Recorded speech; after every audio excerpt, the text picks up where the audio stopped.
número de Economist que coincidía el artículo principal iba sobre Rusia y casi el segundo principal era sobre China. Y está hablando de varias cosas. Digamos, en el artículo sobre Rusia incidía más en la represión de disidentes, etcétera, ¿no? También el estado de la economía, y el de China era más sobre los problemas con los ¿cómo se llama? Esta empresa enorme de real estate, de inmobiliaria y otros problemas económicos. Exacto. Muy grande. Exacto. Pero bueno, al final un poco coincidían en muchos de los aspectos, ¿no? Modelo económico, modelo político, represión, etcétera, etcétera, ¿no? Entonces, pues partiendo un poquito de eso, ahora entraremos en vereda con esto, pero sí me gustaría saber un poco otra cosa que tiene más que ver con si quieres, relaciones entre China y Rusia, ¿vale? Porque lo que me gustaría hablar hoy sobre todo es cuestiones de política interior de China y de Rusia, todo aquello que podamos comparar, y luego todo lo que tenga que ver con Occidente, ¿no?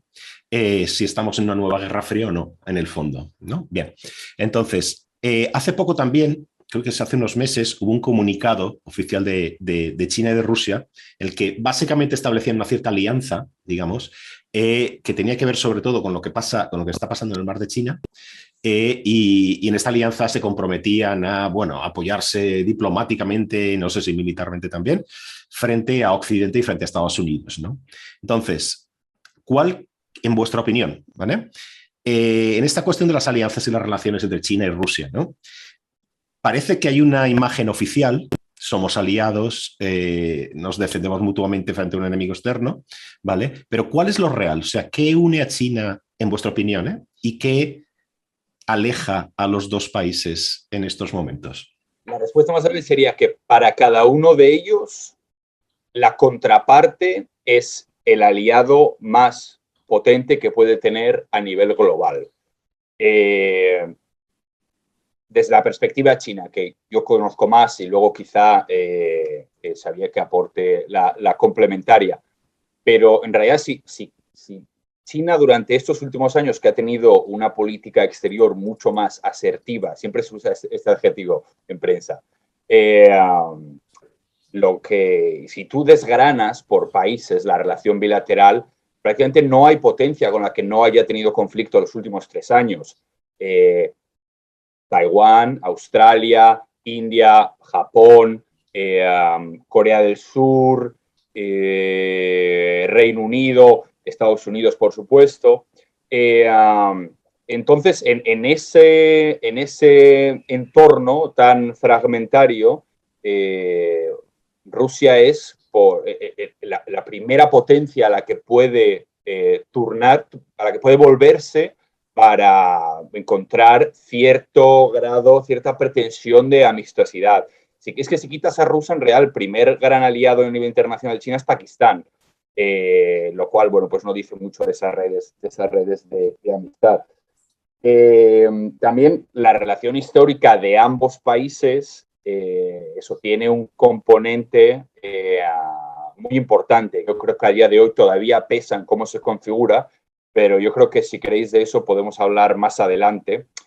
Y luego, solo por último, la alianza también le permite, yo creo que esa es una idea quizá central, la alineación de China y Rusia permite o aspira a crear un frente que rechace la universalidad de los valores occidentales, ¿no?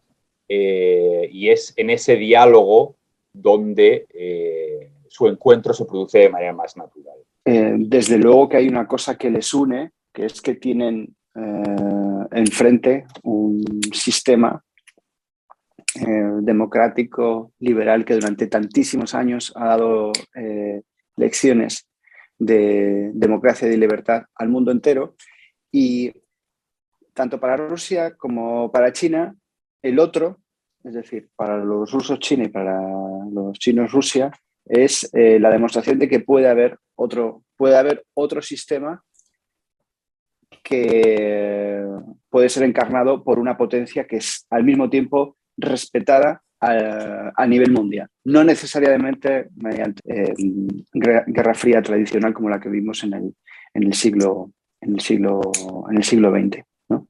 Entonces, yo creo que esto es importante para los dos. Desde luego, yo, sobre todo, lo que más veo son diferencias, ¿no? O sea, los matices que hay entre lo que es Rusia y lo que es China, porque es cierto que no es exactamente lo mismo y, sobre todo, no suponen lo mismo para Estados Unidos, por ejemplo, o para la Unión Europea, ¿no? En algunos casos porque no suponen lo mismo y en otros casos porque no lo quieren ver, tal vez, ¿no? Porque bueno, pues son países muy, muy distintos y eso hace que sean vistos de manera distinta. Desde luego, coincido plenamente en que tanto para el uno como para el otro es el mayor aliado al que pueden aspirar. Lo único que es un aliado que yo creo que jamás va a tener la misma relación con Estados Unidos que tiene el otro, que es lo que sería necesario para que pudiésemos hablar de un frente, que siempre está esa tentación, ¿no? ¿Qué quieres decir con esto? ¿Qué quieres decir con esto, Xavier? ¿Que uno de los dos tiene mejores relaciones o tiene una relación más de enemistad? Sí, dijese que China tiene mejor relación con Estados Unidos, sería simplificarlo, ¿no? Pero me da la sensación de que los problemas, digamos, de relación nunca van a ser exactamente los mismos y la postura no va a ser exactamente la misma. Y yo no sé China, pero Rusia hace tiempo que se dio cuenta de eso, ¿no? Que es verdad que existe una cierta, desde luego, vecindad y cercanía, y los dos han sido colocados por la historia de este siglo XXI en un lugar similar, que eso a lo mejor pues, no ocurría en el siglo XX, pero la relación no es... Entonces, no, de momento, aunque exista la tentación, es difícil hablar de una coalición o de un frente, porque eso es, pues, por ejemplo, pues Rusia y Bielorrusia, ¿no? Sí que se puede hablar, sí que podríamos hablar, y aún así hay matices en la relación sobre todo los ha puesto Bielorrusia más en el pasado que ahora mismo, ¿no? En su relación con la Unión Europea o incluso con Estados Unidos, pero sí que hay una coincidencia, es decir, las coordenadas son similares, los ingredientes, digamos, de la enemistad son muy parecidos, pero en el caso de China y de Rusia, yo creo que hay una coincidencia en ese centrifugado, ¿no? Que hemos visto en los últimos años y ya está, una cercanía. Hola, esta semana tenemos con nosotros a los periodistas Jaime Santirso y Xavier Colás. Jaime reside desde 2014 en China, donde ejerce como corresponsal en Asia para el diario ABC. También informa para Telecinco y la cadena SER, y antes trabajó para El País. En enero de 2020 fue uno de los 7 periodistas que permaneció en Wuhan cuando el gobierno chino decretó el cierre de la ciudad. El año pasado recibió el premio APM al periodista joven del año. Xavier es corresponsal del diario El Mundo en Moscú desde el año 2012, colaborador de las cadenas Onda Cero y Telecinco en Rusia y autor del blog javierovic.com, donde publica sus crónicas y otros textos sobre Rusia. Hablaremos sobre el siempre complejo papel internacional de China y de Rusia, de las relaciones de estas dos potencias entre sí, de disidencia y oposición a estos regímenes, de la libertad para ejercer el periodismo y las consecuencias que ello tiene para los corresponsales extranjeros, de conflictos presentes y enquistados como los del Mar de China, Taiwán, Hong Kong, Xinjiang, Bielorrusia y Ucrania, de nacionalismo como sustituto del comunismo, de la dependencia económica de Occidente respecto de China y de Rusia y de la posición que debe adoptar Europa y Occidente en general acerca de estos dos países. Gracias, como siempre, por vuestros mensajes tan positivos. Como digo, cada semana este es un programa que no cuenta con patrocinios y lo único que os pido es que le deis al botón de suscribir, dejéis vuestros mensajes, compartáis los episodios en redes sociales, etc. Y ahora seguimos conversando con Jaime Santirso y Xavier Colás.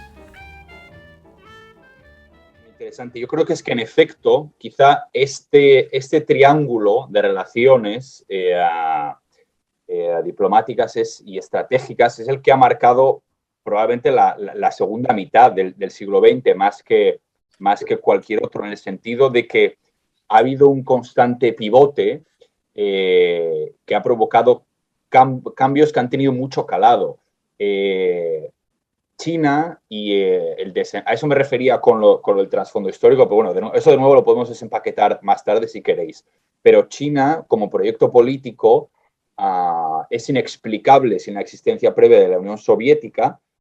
El desarrollo y la caída de la Unión Soviética también es inexplicable sin la ruptura de relaciones con China y cómo Estados Unidos aprovecha ese momento para empezar una relación diplomática que digamos, cristaliza con la visita de Nixon en el 72 y que genera la política de engagement que ha caracterizado las relaciones de la primera potencia mundial, Estados Unidos, y la potencia emergente, en este caso China, y que es un consenso que no se ha roto hasta que ha llegado Trump, ¿no? Y se ha metido de una manera realmente explícita en un territorio confrontacional.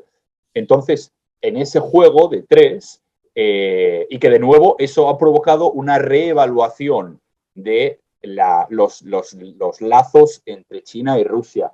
Entonces, es en ese juego de tres en el que hay gran peso geopolítico y que, curiosamente,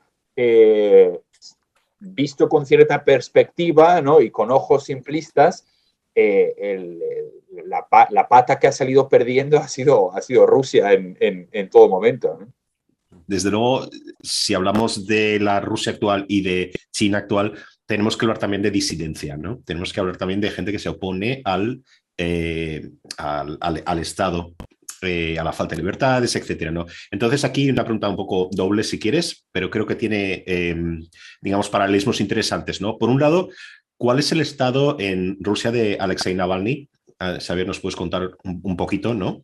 Y cuál es el grado, cuál es la imagen, si quieres, popular de Navalny y de su movimiento. No nos olvidemos que no es una persona, no es un disidente individual, digamos, sino que tiene un movimiento político. No sé si se puede calificar así, ¿no? Entonces, ¿cuál es el estado y cuál es el conocimiento popular? En el caso de China, desconozco si hay un equivalente a Navalny, no lo creo. Pero sí me gustaría saber un poco cuál es la imagen de los disidentes, porque parece que es una cosa más difusa esta disidencia en China, por lo menos en estos momentos, ¿no? Digamos, algunos disidentes políticos, luego tenemos que tener en cuenta también pues, los abogados que defienden ciertas causas, etcétera, que también pueden ser considerados como disidentes o sufren represión del Estado en ese sentido, ¿no? Entonces, bueno, un poco serían esas dos cosas. Podéis hacer los paralelismos que queráis aquí, ¿no?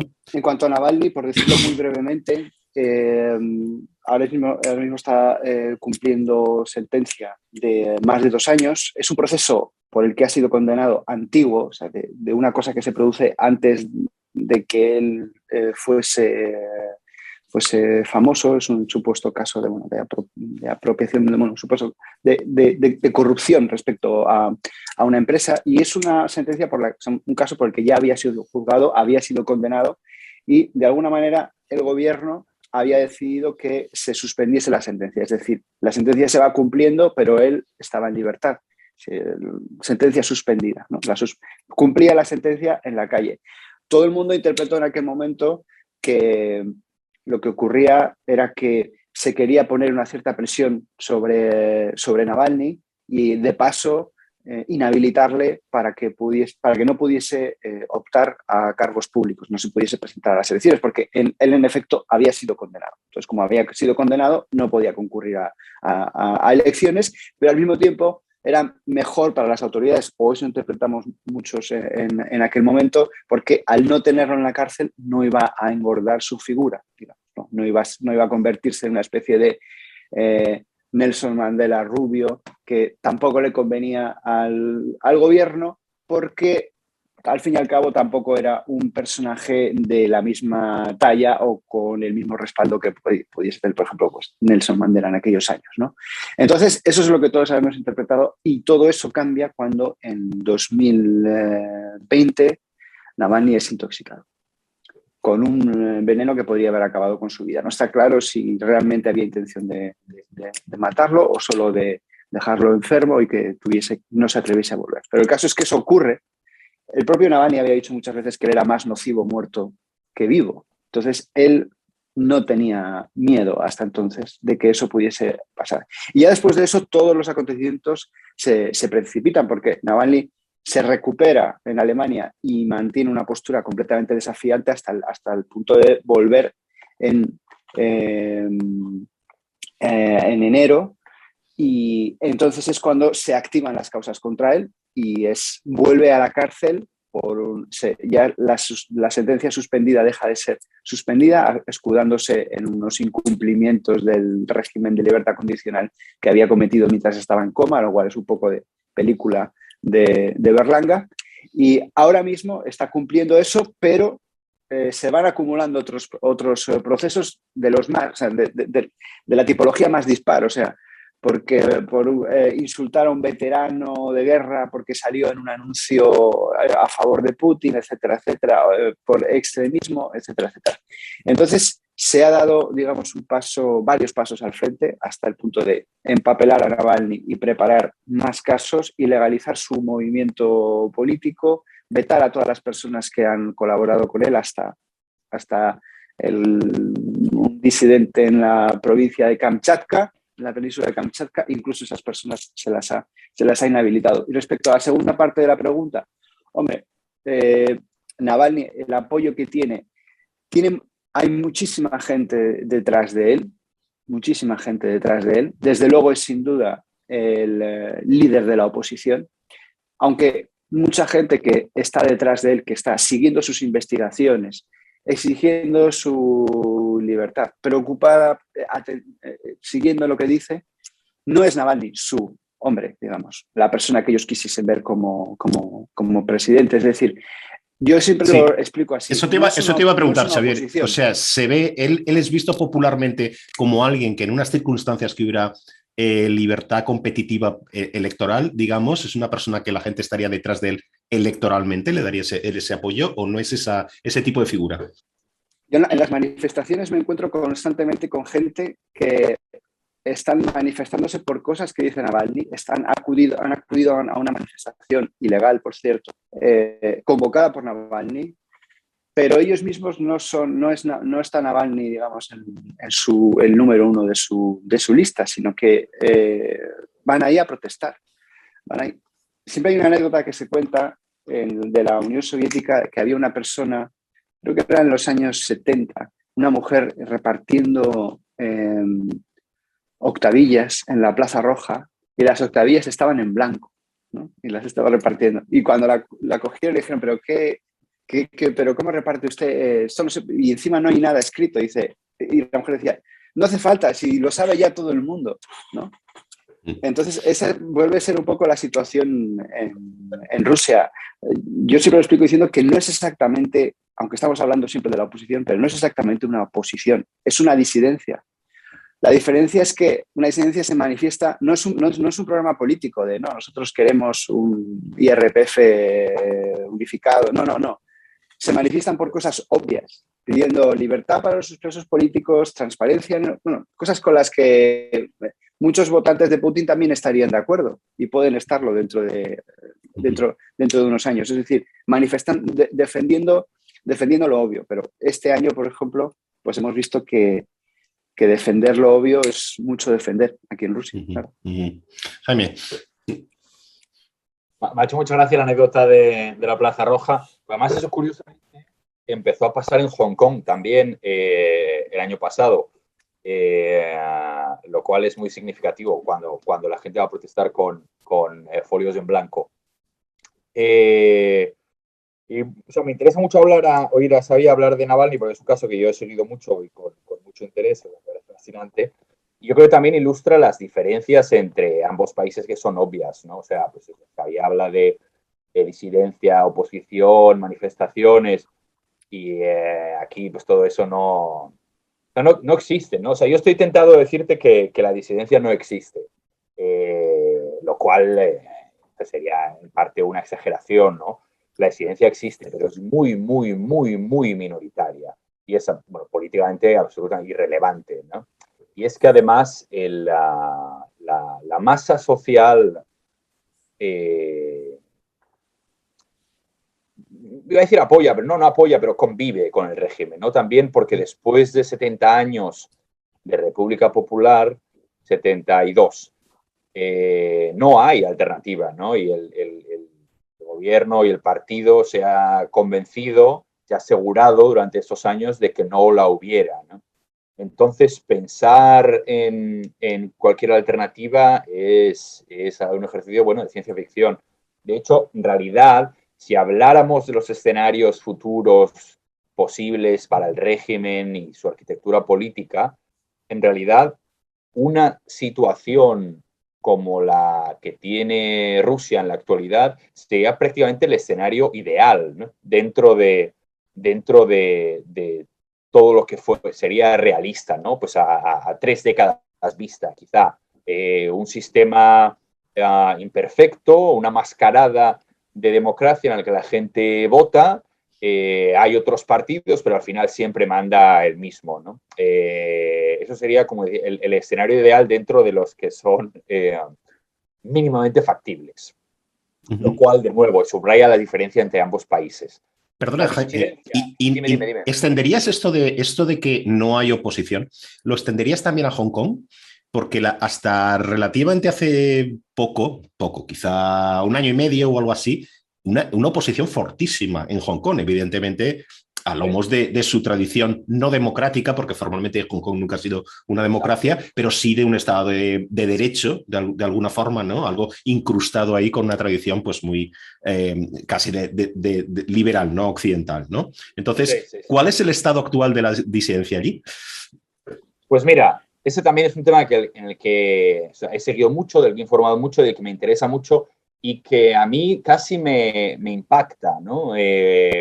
Iba a decir me conmueve, pero no, porque no es una cuestión emotiva, pero es un impacto intelectual al ver cómo, bueno, pues una sociedad no democrática, pero sí con derechos y libertades plenamente equiparables a las de cualquier democracia occidental, desaparece del mapa, ¿no? O sea, Hong Kong, voy a repetir lo mismo de antes, y es por lo mismo, Hong Kong no existe ya. Hong Kong lo que representaba como una ciudad abierta, moderna, multicultural, libre, ¿no? Pese a, digamos, estar dominada o formar parte de el territorio nacional de la mayor potencia autoritaria del mundo, pues no existe, ¿no? Y es fascinante ver cómo eso ha pasado delante de nuestros ojos. China ha vulnerado su acuerdo internacional más importante, el más importante de su historia, bueno, y aquí no ha pasado nada, ¿no? Con una impunidad totalmente absoluta. Yo estuve en varias ocasiones en las manifestaciones pro democracia, las últimas, que empezaron en 2019 a raíz de una ley de extradición que se había impulsado motivada por un caso muy polémico de una pareja la que él había asesinado a ella durante un viaje de novios en Taiwán y por, digamos, los estándares legales no había podido ser extraditado, etc. Entonces, el gobierno de Carrie Lam, que es la jefa del ejecutivo local, porque Hong Kong, digamos, actúa con plena independencia hasta hace un año, ¿no? Con plena independencia. Decide que es el momento para empujar eso, ¿no? Porque el marco suponía que China respetaría los derechos y libertades de Hong Kong durante 50 años tras la transferencia de soberanía. O sea, 2047 es la fecha que siempre estaba claro en la mente de todo el mundo, ¿no? No se sabía qué iba a pasar después, pero se intuía, ¿no? Entonces, digamos que Hong Kong siempre ha estado condenado, en realidad. Y entonces comienzan estas manifestaciones en las que realmente, digamos, el tejido social se parte y con las que es muy complicado no empatizar como testigo, porque es gente que ve cómo su libertad le está siendo arrebatada, ¿no? Y para la que no hay alternativa. Y además, de nuevo, es que tampoco había alternativa, ¿no?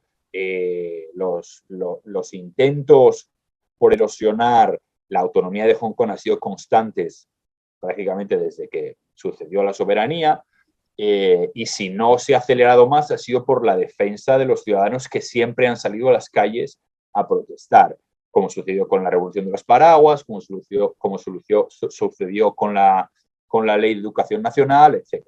Entonces, ¿qué sucede? Cuando esas protestas alcanzan tal nivel, eso obliga a China a actuar de una manera más decidida. Y hubo un momento que se hablaba incluso de una intervención militar, ¿no? O sea, como escenario último y dramático, pero es que era una posibilidad sobre la mesa, porque, oye, en Hong Kong, en un sitio de 7,5 millones de personas, tenías a la gente que había salido, más de 2 millones de personas a la calle en el espacio de un mes, 2 meses. Es que eso es mucho, eso es un pueblo hablando. Entonces, a partir de ahí, a eso se añade además la pandemia, que digamos facilita todo, y China aprueba una ley de seguridad nacional que va contraviniendo los acuerdos firmados en la Evolución de Soberanía y en la ley básica que rige el territorio, que establece que cualquier ley debe ser desarrollada, digamos, aprobada por el circuito legislativo de Hong Kong, como es lógico, y esto lo que hace es, bueno, nuevas reglas, ¿no? Y entonces empieza una campaña sistemática para reducir la pluralidad, el pluralismo de Hong Kong. Y eso implica oposición, implica medios de comunicación, implica sociedad civil, activistas, etc. Entonces, Hong Kong lo que ha visto ha sido una regresión en términos de libertad, educación también, una regresión en términos de libertad brutal en un año, en 2 años. Yo quería pasar a otra cuestión relacionada con esto, también, que es la cuestión de la libertad para ejercer el periodismo. Los dos sois periodistas. O sea, Xavier, tú hace poco publicaste un artículo, estuviste unos días empotrado casi, ¿no? Como aquello de los militares que están empotrados cuando perdón, a los periodistas empotrados en operaciones militares en Oriente Medio, en el periódico, que debe ser el principal periódico de oposición, no sé si lo podemos calificar así, ¿no? En Rusia, el antiguo periódico de Ana Politkovskaya, y para mí, ya te lo dije en su día, pues un artículo muy impactante, ¿no? Porque es la muestra de cómo se puede ejercer el periodismo o intentar ejercer el periodismo en libertad en una situación no muy favorable, ¿no? Entonces sí me gustaría saber un poquito cuál es esa libertad para ejercer el periodismo en China y en Rusia, y para denunciar a las autoridades, para, digamos, ejercer esta labor de accountability, ¿no? de las autoridades, ¿no? Entonces, si quieres empezamos por ti, Xavier. La verdad es que en cuanto a libertades para los periodistas, la situación ha empeorado muchísimo durante este año. Es decir, ha sido el peor año de los que yo he vivido aquí, y voy a cumplir 10 años en Rusia en enero, para el periodismo. Lo que ocurría antes, lo que diferenciaba a Rusia de una dictadura férrea, o de la imagen que tenemos de una dictadura férrea, los que no recordamos el franquismo porque nacimos justamente después, es que las autoridades siempre calculaban el coste que iba a tener acallar a alguien y si merecía la pena, digamos, ¿no? O sea, había una cierta como pereza de las autoridades. Eran como un dinosaurio que se mueve muy despacio y que no aplasta a todo el mundo, ¿no? Entonces, durante el mandato de Putin, desde luego que han ocurrido muchísimas cosas. Yo destacaría la domesticación de todas las televisiones, es decir, todas las televisiones son obedientes al gobierno, y eso es muy importante porque hay una mayoría de los rusos que se informan fundamentalmente por televisión y que creen lo que dice la televisión. Entonces, eso es muy importante. Lo pondría por encima de todo. Y luego, en segundo lugar, desde luego, las amenazas y algunos asesinatos de periodistas que ha habido, de algunos periodistas incómodos o periodistas que tuvieron, aparte de ser incómodos, porque hay muchos que lo son, pero que tuvieron la mala suerte de darle una patada a la piedra equivocada. Eso es lo que ha ocurrido durante los últimos años. Pero durante lo que se ha hecho es empezar a perseguir a todo el mundo, o prácticamente a todo el mundo. ¿Con qué? Con la ley de agentes extranjeros. Básicamente lo que consiste es que te pueden encontrar cualquier cosa, cualquier dinero, cheque, anillo de compromiso, da igual, que hayas recibido casi del extranjero, y utilizarlo contra ti. Una vez que te meten en la lista de agentes extranjeros, la introducción a la lista de agentes extranjeros se produce de una manera que la podría haber escrito Kafka perfectamente. O sea, es prácticamente una decisión administrativa No es un juicio donde tú puedas defenderte o al que puedas apelar. Simplemente un viernes, porque suele ser muchas veces los viernes, apareces en la lista del ministerio. Fin. No sucede nada más después de eso. Simplemente estás en la lista. A partir de entonces estás considerado agente extranjero, es decir, estás en la lupa del gobierno. Puede ser considerado agente extranjero una persona jurídica o una persona, ahora incluso una persona física. ¿Vale? No tienes por qué ser extranjero. Puede ser ruso considerado agente extranjero. Porque una vez estuviste colaborando, ya no, pero estuviste colaborando con la BBC haciendo de traductor. Ahora ya no, pero lo hiciste en su momento. Recibiste dinero extranjero. Bueno, te incluyen y una vez que estás incluido ahí estás en la lupa y además estás amenazado porque tienes que reportar absolutamente todos tus ingresos y gastos hasta un punto que nadie lo conoce exactamente. Es decir, incluso hay confusión entre la gente. Es decir, si me voy a un McDonald's y me pido una hamburguesa, ¿eso tengo que informar al ministerio o no? Los propios periodistas rusos, con lo que hablaba en Novaya Gazeta, decían, es que si a mí me ocurre, yo no sé cómo lo voy a hacer. Porque no hay exactamente un manual para vivir con eso. Pero ya está empezando a haber condenas por incumplir. Es decir, te ponen unas normas que son muy difíciles de cumplir y ya te tienen.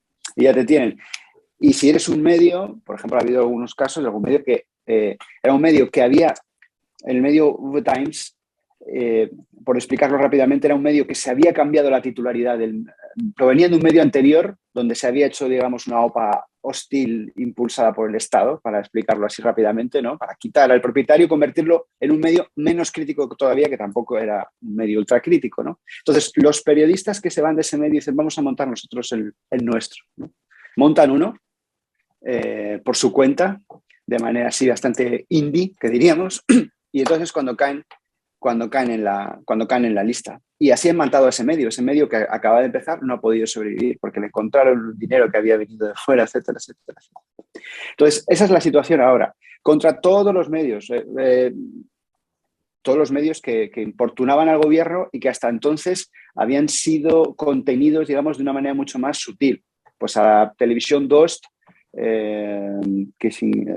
pues no se le dejaba acceder a las plataformas de cable. Bueno, entonces buscaban otra manera, era un golpe económico fuerte, etc. Pero ahora van incluyendo a todos en la lista de agentes extranjeros y realmente hay mucha incertidumbre sobre cuáles, pues eso, Medusa, Project, Dost, sobre cuáles van a poder sobrevivir, porque realmente eso es incluso una mancha para los propios anunciantes, el hecho de ser señalado como agente extranjero. Agentes extranjeros, inestrani agent, que se dice en ruso, suena muy mal, porque aquí sigue existiendo esa mentalidad de fortaleza asediada y esa desconfianza hacia la injerencia que puede venir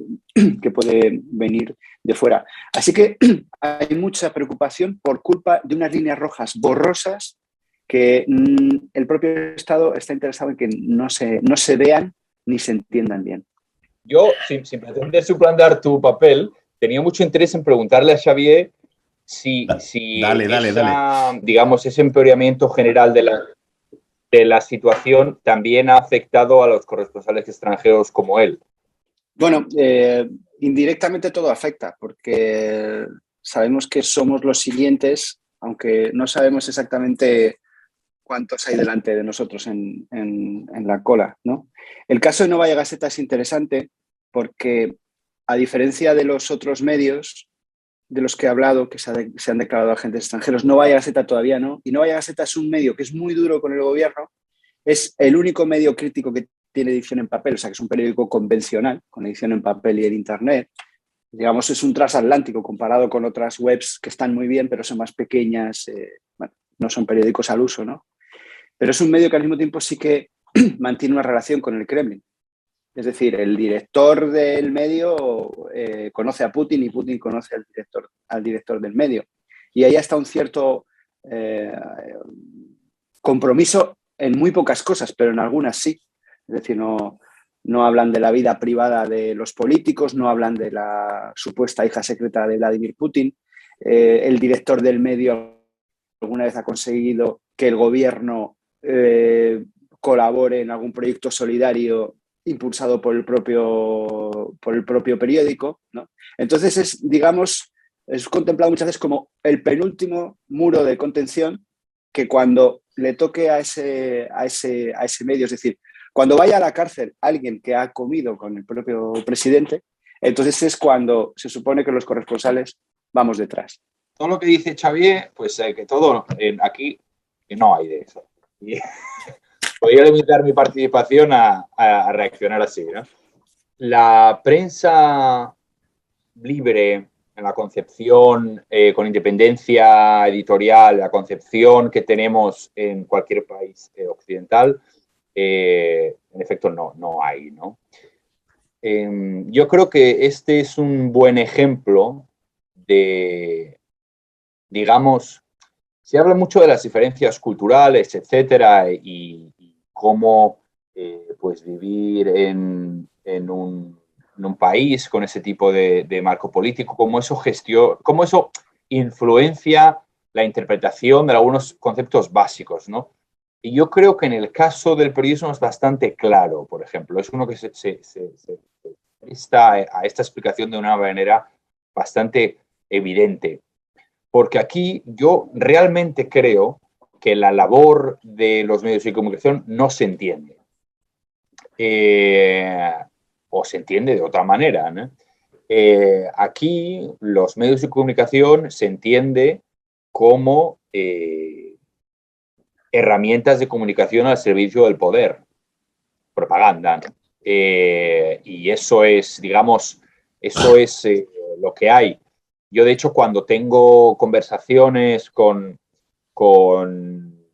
las pocas que podemos tener, ¿no? Con gente de la burocracia, oficiales, etcétera, yo les suelo decir siempre, bueno, pues siempre, digamos, protestan, te afean tus contenidos, ¿no? Etcétera, tus artículos, y yo siempre les digo que, digamos, intento señalar esta diferencia y siempre les digo que hagan el ejercicio de ver cómo hablamos los medios españoles, por ejemplo, de nuestro presidente, ¿no?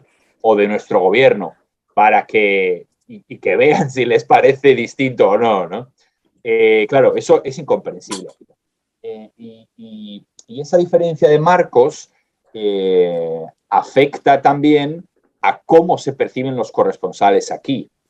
También sé, en conversaciones que he tenido pues con, digamos, representantes políticos de países occidentales o gente que trabaja con puestos importantes en diplomacia, en los que, digamos, su contraparte chino les afean. Dice, oye, pero poner a esta gente bajo control, ¿no? Que nos están aquí poniendo por los suelos.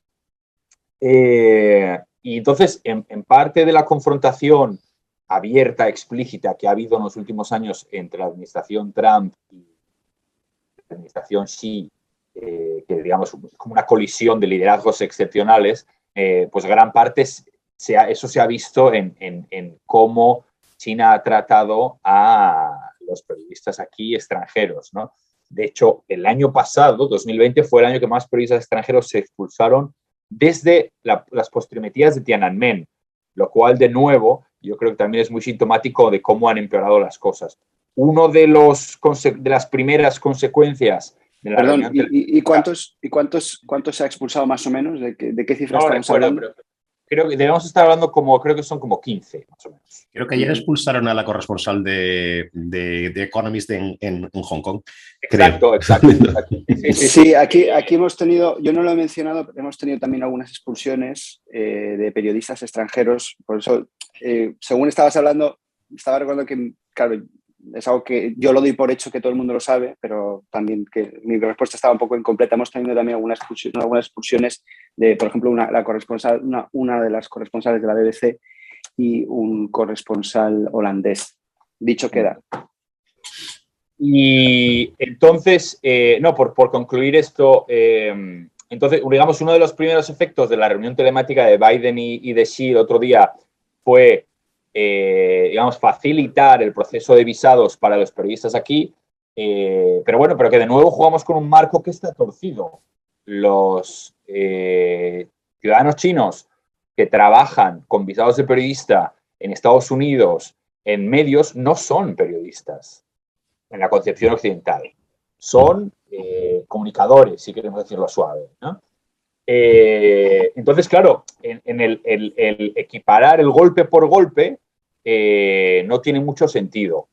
Pero bueno, como Trump actuó de manera decidida contra eso, la administración china respondió y, de hecho, bueno, al hilo de eso de las expulsiones, es que al New York Times le queda un periodista en China continental.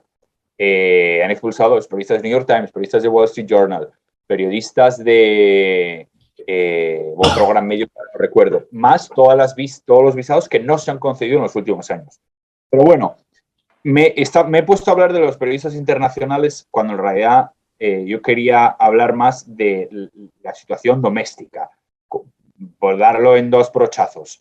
Prensa independiente como tal no existe, todos son medios oficiales, pues la agencia de noticias Xinhua, la televisión CCTV, o el periódico del pueblo, el Renmin Repao, pero a veces sí que hay algunos medios que tienen un poco más de margen para informar. Y el caso paradigmático es un medio que se llama Caixin, que empezó como el proyecto de una mujer muy bien conectada en las altas esferas del partido y que ha logrado mantenerse y que en ciertas ocasiones incluso ha publicado información muy crítica durante la pandemia, por ejemplo, al principio, en esos primeros días, en enero y febrero de 2020, pues Caixin sacó exclusivas que hablaba de la destrucción de pruebas, por ejemplo, por las autoridades provinciales en la provincia de Hubei, o que hablaba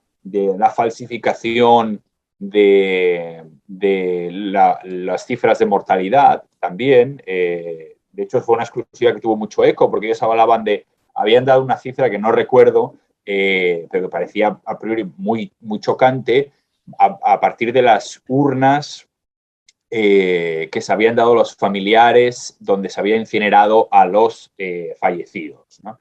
Pero bueno, entonces, que a veces sí que hay unos pequeños brotes y depende también mucho del contexto, digamos, de cuánto quieran pisar la manguera desde Zhongnanhai, que es la sede del partido, y eso es muy interesante verlo, ¿no? Y Caixin hay veces que hace cosas muy, muy valiosas y tiene el doble de mérito por además hacerlo en este contexto.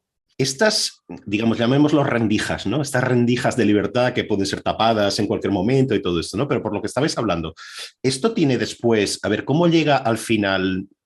Quiero decir, para tener un periódico en papel, digamos, tienes que ir a un sitio, comprarlo y tal. A veces, a lo mejor no llega a todos lados, o a lo mejor puedes pensarlo al revés, ¿no? Que en Internet no llega a todos lados, ¿no? Entonces necesitas un papel. A mí me gustaba mucho esto que decía Xavi en el artículo, ¿no? Que el periódico se publicaba en papel porque es la única forma de leerlo en las cárceles y Rusia todavía es una cárcel, ¿no? Entonces me parecía muy, muy gráfico. Si lo piensas es terrible, ¿no? Pensar así. Pero bueno, lo puedes ver de las dos formas. O sea, esto como lo que estás diciendo, Jaime, de este pequeño medio en China, luego tiene...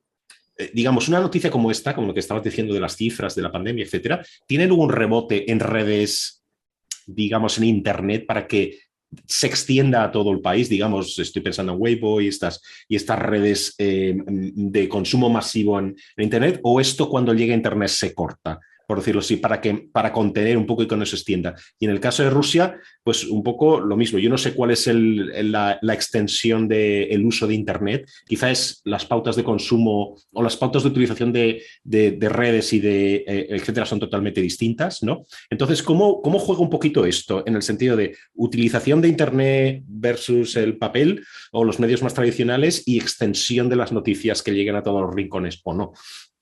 Yo quizás estoy equivocado, pero yo creo que Caixin no tiene edición en papel, solo tiene edición digital. Y luego, a lo que me refería, perdona, Jaime, si luego se rebotan este tipo de noticias y se extienden, ¿no? Sí, no, era solamente por aclarar eso. También porque este tipo de medios tienen un público muy específico. Caixin no es un medio masivo ni tiene la aspiración de serlo, ¿no? Caixin y este tipo de iniciativas son cosas que lee un porcentaje de la población muy pequeña, de perfil internacional, en grandes urbes, ¿no? Porque China sigue siendo un país con una masa rural, con niveles de alfabetización bajos todavía, ¿no? Y en ese sentido, pues los medios oficiales son la gran autopista. la peculiaridad del sistema mediático y de comunicación chino es que el entorno por los que estos contenidos se difuminan también está bajo pleno control de las autoridades, ¿no? Que pueden decidir cortarlo en cualquier momento. Y de hecho eso es algo que es una práctica habitual, que se hace entre cualquier tema que tiene una reacción airada en Weibo o enseguida desaparece, ¿no? Y no tiene que ser necesariamente un tema, digamos, de una dimensión política o reaccionaria. No, simplemente cualquier cosa que genere descontento, enseguida es acallada.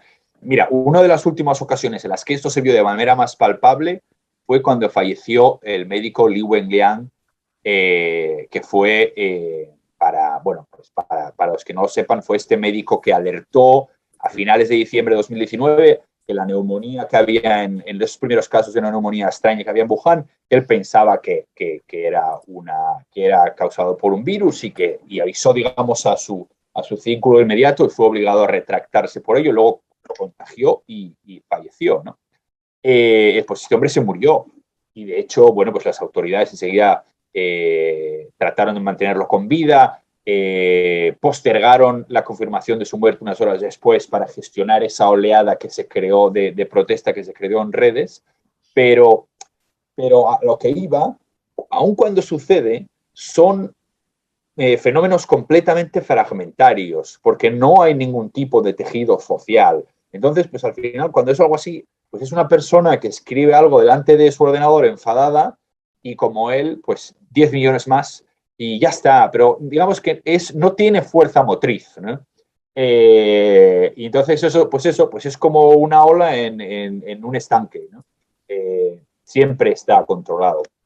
Me hace mucha gracia lo que ha dicho Jaime antes, cuando recibe, bueno, no se entiende en China, ¿no? La labor crítica de los periodistas, de los corresponsales extranjeros, y le dije, bueno, es que, y porque yo en algún caso he dicho exactamente lo mismo, las mismas palabras. Es decir, ¿por qué criticas tanto al gobierno ruso? Digo, tendrías que ver cómo trata mi periódico al gobierno español, lo primero. Tienes que ver cómo trata al gobierno español y a lo mejor así entenderías por qué tratamos de esta manera al gobierno ruso. Y en efecto eso no lo consiguen entender y puede ser acusado, pues eso, de ser antirruso, de estar obsesionado o de ser demasiado, etcétera, etcétera, ¿no? Sí que es verdad que respecto a Rusia, el gobierno ruso tiene el inconveniente de que las expectativas siempre son más altas, por alguna razón, probablemente por muchas razones, las expectativas son más altas respecto a Rusia que respecto a China.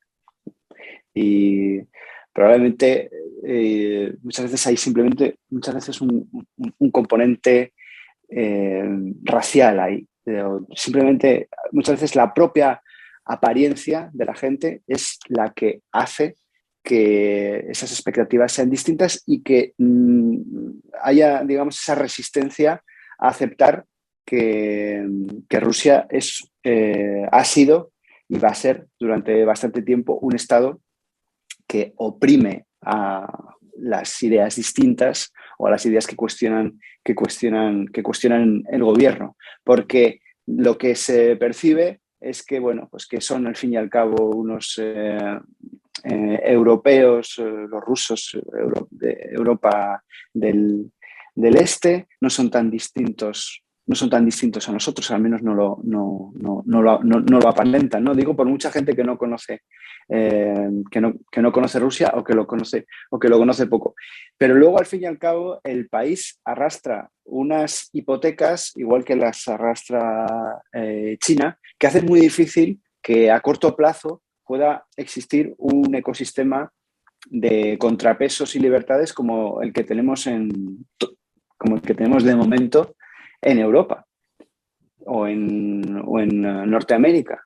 Entonces, hay unas expectativas siempre más altas y a mí me da la sensación también de que hay un nivel de exigencia más alto respecto a Rusia, pese a que la situación aquí es, desde luego, mejor que en China, y sin embargo es muchas veces Rusia la que no se cae de la agenda de de la crítica. Y los rusos eso lo saben, ¿no? Y a veces indirectamente parece que es una de las cosas de las que se lamentan, ¿no? Parece que el umbral de la crítica está situado aquí para países como, por ejemplo, China, por no hablar de Arabia Saudí y otros aliados de Estados Unidos, y sin embargo en Rusia siempre estamos hablando de este disidente que han metido en la cárcel o este periódico que han cerrado, cuando en realidad es verdad que hay un mayor abanico que en China, ¿no? Interesante también cuando hablábamos de la comparación entre los dos países. Creo que eso hay dos razones que lo explican, a mi entender. Uno es, primero, digamos, el gran volumen de información que es inaccesible en China. O sea, es un sitio del que se sabe menos y punto, ¿no? A todos los niveles. Y luego también yo creo que pese a que China sea una potencia global y que ha endurecido el tono en el último lustro, yo tengo la impresión de que Rusia es más intervencionista, ¿no?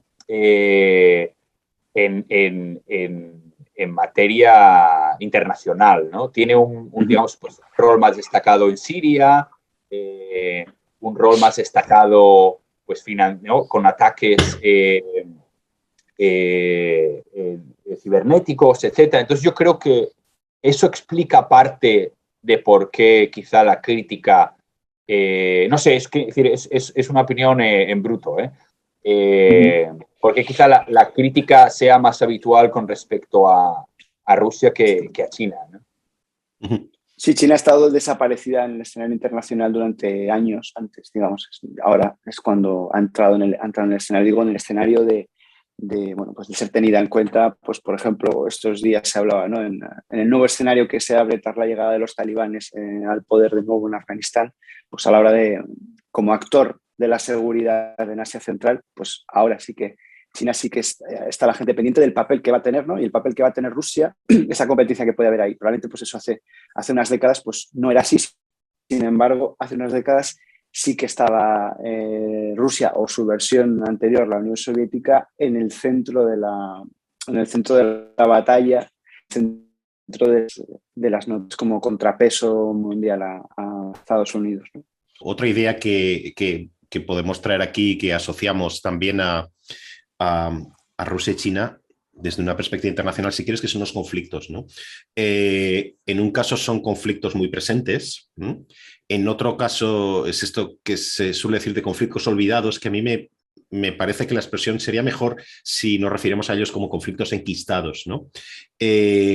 Los he agrupado aquí un poco. De esto también podríamos estar todo el día hablando y podríamos tener un programa solo con esto, ¿no? Pero os los lanzo un poquito ahí y elegir lo que queráis. Y sí me gustaría saber un poco dónde estamos en estos conflictos y qué consecuencias hay internas, si queréis, y también para el resto del mundo, ¿no? Pues estaba pensando primero la crisis en el mar de China, es muy, muy importante por todo lo que tiene que ver también con Taiwán. Y no solo del que no hemos hablado todavía, y no solo Taiwán, sino todos los países que son ribereños, digamos, en el mar de China, ¿no? Y la cuestión de los recursos también, etcétera, Filipinas, etcétera, ¿no? Bien, Hong Kong ya hemos hablado, pero bueno, si queréis mencionar, estaba pensando también en Xinjiang, que no se habla demasiado y que cuando se hablaba siempre era incluso los medios más, digamos, que tienen más poder para tener personas sobre el terreno, etcétera, hablaban siempre con una cautela tremenda, ¿no? Informaciones no verificadas, etcétera, ¿no? Pero uno piensa un poco, y ahora nos puedes contar un poquito, Jaime, si quieres, la cuestión de Xinjiang. Lo que uno escucha, si tiene interés en bucear un poquito ahí, son cosas horribles que no se escuchan desde hace décadas en el mundo, ¿no? Por supuesto, estos días lo vemos continuamente, ahora mismo que estamos hablando, seguro que está pasando algo en Bielorrusia, en la frontera con Polonia, ¿no? Con la cuestión de los inmigrantes, etcétera. Ucrania, otro de estos conflictos enquistados donde digamos, yo no sé hasta qué punto el gobierno en Kiev tiene un control sobre la parte este del país. Ahora nos puedes contar si quieres un poco, Xavier. Estaba pensando en Georgia. Podríamos hablar... Hay millones de estas zonas de crisis, conflicto, etcétera, ¿no? Os lo lanzo ahí, elegir un poco como si fueran una baraja de cartas, ¿no? Lo que queráis, ¿no? Has puesto ahí varias cosas sobre la mesa en el aspecto de Rusia y su y su vecindario, que yo creo que es, después de la opresión que hay dentro de Rusia respecto a la disidencia, que es cierto, y lo decía Jaime muy al principio, decía, yo creo que aquí no, yo creo que aquí no hay, ¿no? Es verdad, aquí, probablemente aquí en Rusia hay más, pero menos de lo que la gente cree en España. También hay un grueso de la sociedad rusa que parece que se conforma con lo que hay, ¿vale? Y eso lo tenemos que tener en cuenta también a la hora de hacer cualquier análisis. Está muy bien hablar de la opresión contra esta persona, contra este medio, pero los propios rusos no están utilizando la libertad hasta los límites rojos, hay muchos que no tendrían todavía muchísimo más margen sin sufrir represalias y no lo están usando. Y eso hay que decirlo también, ¿vale? Hay que decirlo también.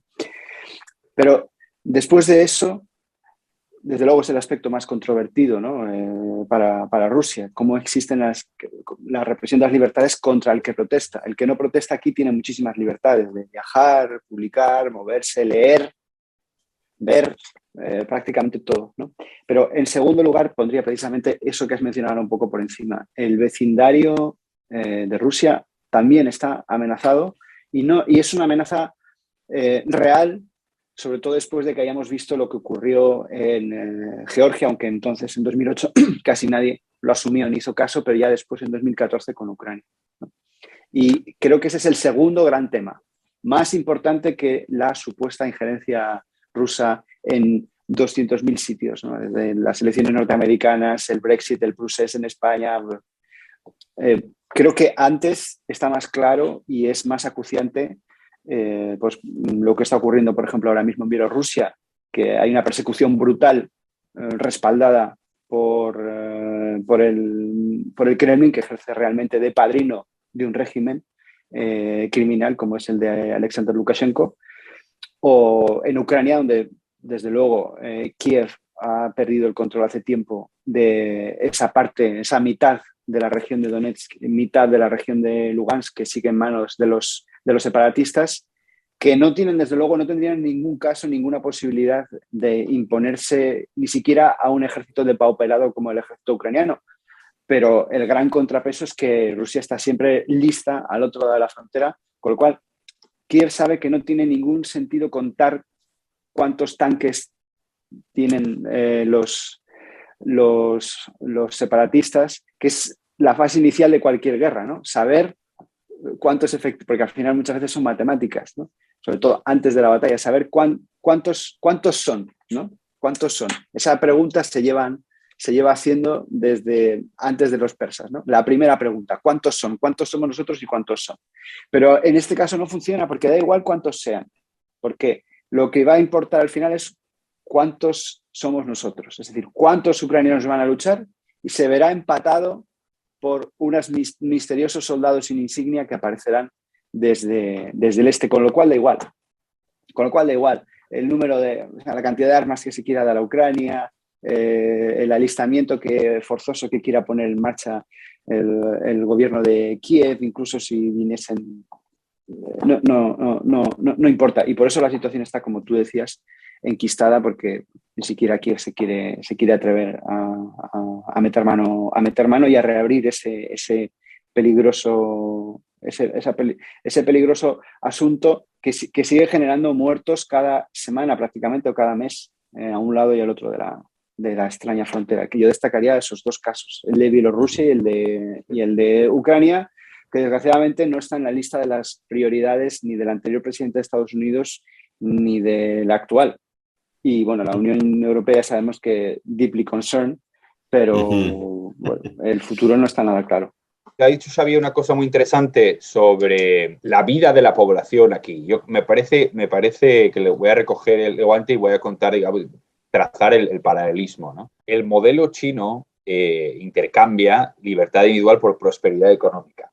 Y la realidad, el hecho, es que ese intercambio ha traído frutos, no solo para el gobierno, pero también para la población. ¿Cómo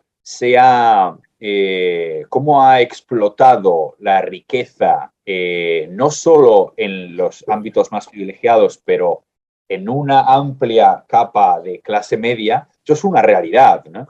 Y eso es algo tangente y palpable.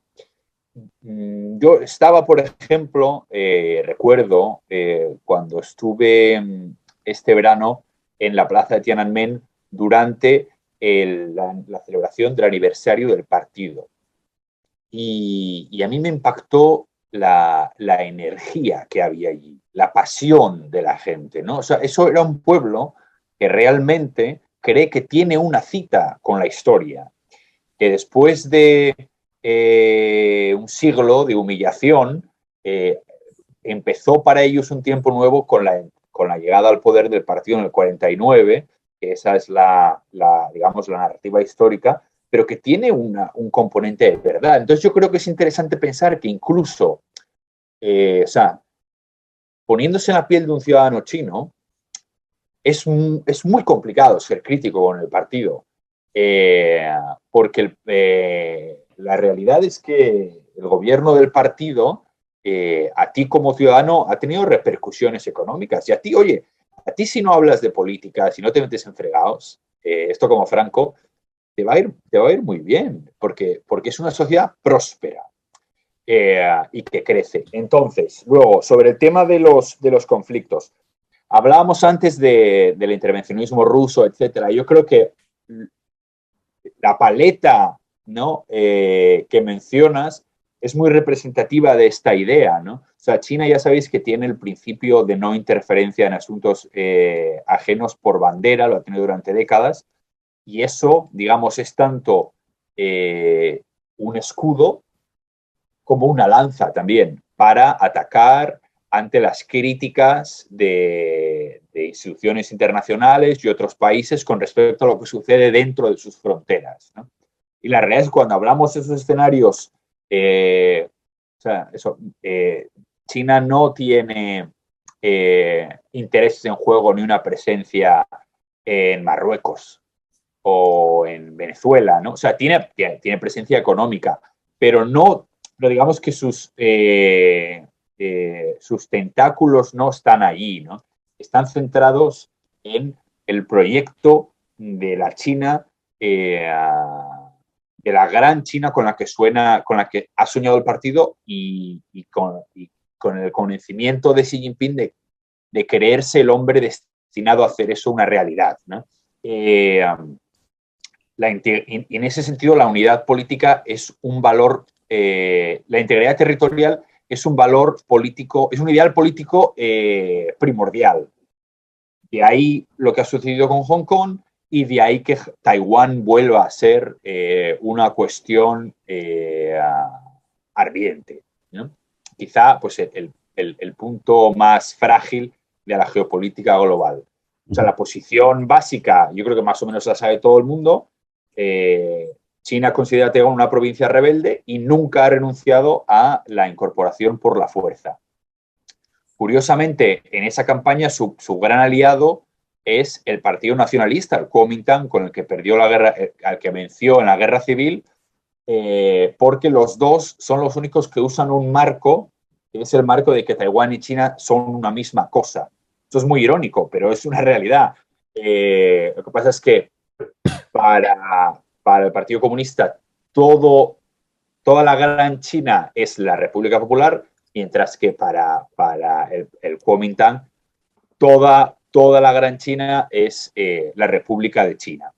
En su caso, mucho más anacrónico que en el caso del Partido Comunista, porque la realidad social en Taiwán es que es de facto una entidad diferenciada. La gente en Taiwán que vive en una democracia desde hace décadas, que quizás, ¿sabes? Su abuelo emigró, o su bisabuelo emigró del continente. Eso es una narrativa completamente desfasada, porque el curso político lo ha llevado en otra dirección. Y de ahí el hecho, y eso se demuestra por la preeminencia electoral de Tsai Ing-wen. Claro, eso es el gran peligro para el Partido Comunista, que los taiwaneses se convenzan de que ellos son otra cosa, ¿no? De que es un poco lo que pasaba en Hong Kong. Y bueno, y más allá de eso, pues a eso se suma la dinámica entre grandes potencias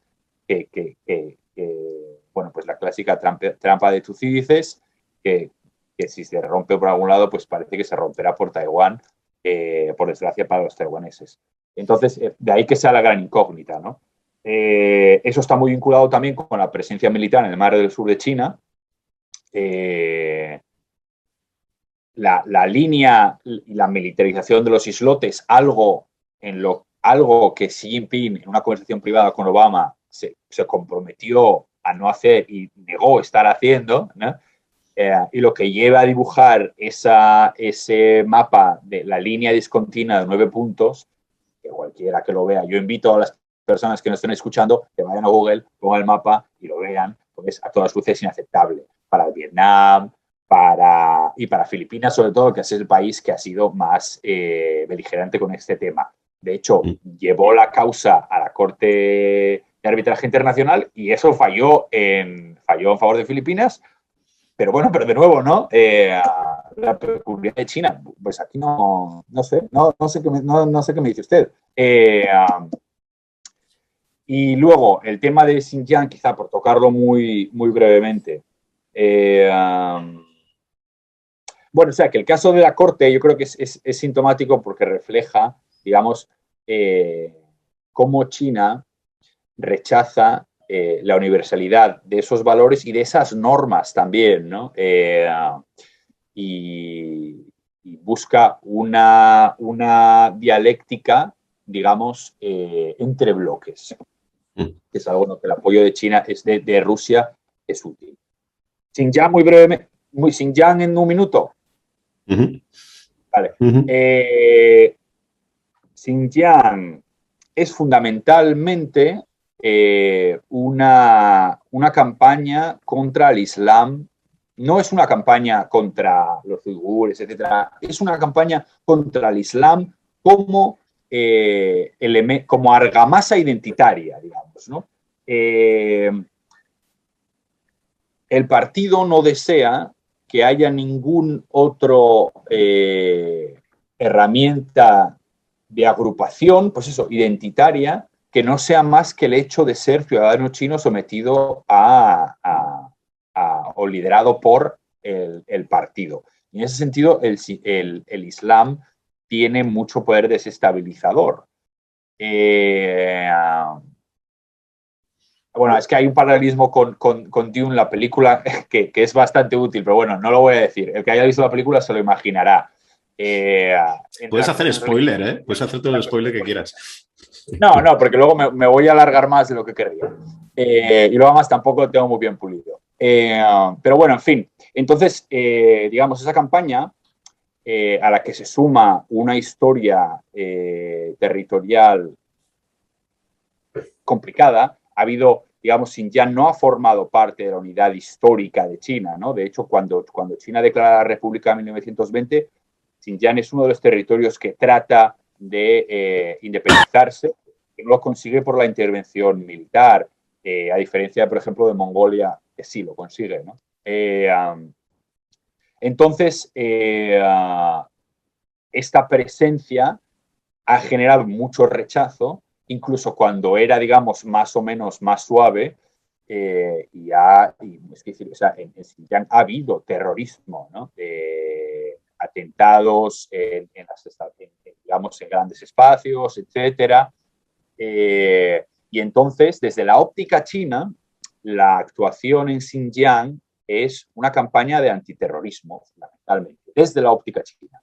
Y eso explica pues la creación de campos de reeducación, por seguir con su léxico, por el que, según datos de organizaciones internacionales y ONGs, han pasado hasta más de 1 millón de uigures, y que básicamente lo que busca es la significación, ¿no?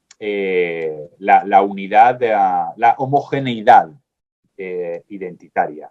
Había un par de cosas que sí quería decir sobre esto, ¿no? De lo que habías dicho, Jaime, sobre la cuestión de Taiwán, que a mí yo no conozco no conozco lo que se llama la China continental, por decirlo así, pero sí conozco muy bien Taiwán. Y entonces, cualquier escenario de reunificación a la fuerza, algo así, a mí me parecería, no solo es catastrófico por visto desde fuera, digamos, plantearlo así, ¿no? Sino es que la sociedad china, probablemente, no conozco bien el país, pero sí conozco a... tengo muchos amigos, buenos amigos chinos que están fuera de China y otros que han vuelto a China y con los que tengo contacto, etcétera, ¿no? Y como te digo, conociendo bien la sociedad de Taiwán, estamos hablando de países totalmente distintos en su organización que a través de las generaciones se han ido separando y separando. O sea, ahora mismo las nuevas generaciones, digamos, la gente que tiene por debajo de 35 años o algo así, muy poco, un porcentaje bajísimo, le gustaría una reunificación con China. Y más, si te vas a las grandes ciudades, ahí hay 0%.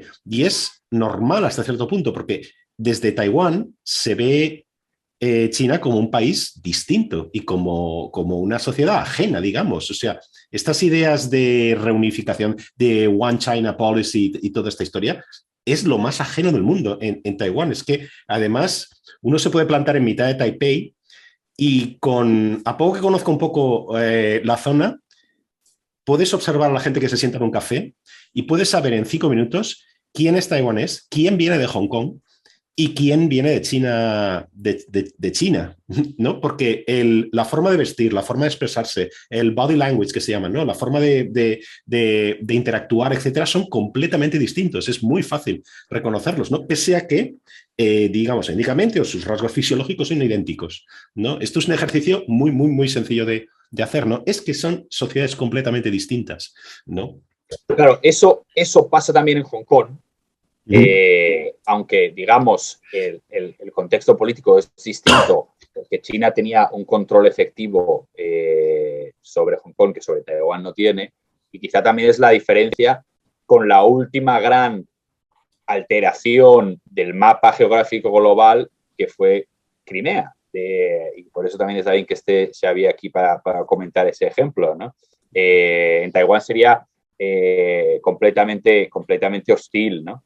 De hecho, os voy a contar una anécdota que cuando estaba en una de las últimas veces que estuve en Taiwán, coincidía el día que hacían el desfile nacional. Entonces estaba por ahí con la cámara de fotos, estaba haciendo una foto y tal, y entonces vino un policía a decirme que ahí no se podía estar y bueno, como son majos, pues empezó a hablar conmigo, ¿no? ¿Y dónde eres? Y entonces le dije, no, yo soy español. Entonces el policía de taiwanés me miró y me dijo, vaya follón tenéis en Cataluña, ¿eh? Claro. Le dijiste Sibaña Ren, ¿no? Claro, sí.